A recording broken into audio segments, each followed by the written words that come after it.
this is me Fizanaz. Welcome to my YouTube channel Problem Analyzing with Fizanaz. आज हम integral of cos की power 5x dx का integral find करेंगे. तो हम स्टार्ट करते हैं.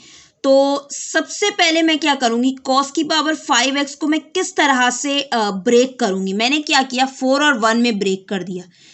तो कॉस की पावर 4x को किस तरह से मैंने ब्रेक किया था, कॉस स्क्वायर x का स्क्वायर. तो मैंने कॉस स्क्वायर एक्स की जगह मैं लिख सकती हूँ 1 माइनस साइन स्क्वायर एक्स. लिख दिया मैंने.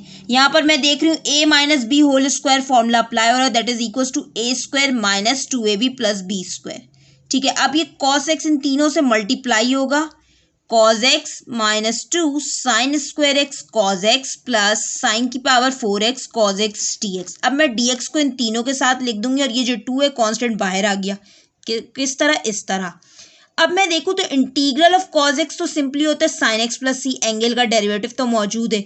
अब यहाँ देखूँ तो साइन स्क्वायर एक्स का डेरिवेटिव होता है कॉस एक्स, यहाँ ये भी मौजूद है, यानी मैं साइन क्यूब एक्स ओवर 3 लिख सकती हूँ. अगर मैं यहाँ देखूँ तो पावर को हटा के साइन का डेरिवेटिव भी मौजूद है और एंगल का भी डेरिवेटिव मौजूद है, यानी मैं सिंपली इसकी जगह कॉस एक्स की जगह लिख सकती हूँ sine x minus 2 sine cube x over 3 plus sine की पावर 5x ओवर 5 प्लस सी.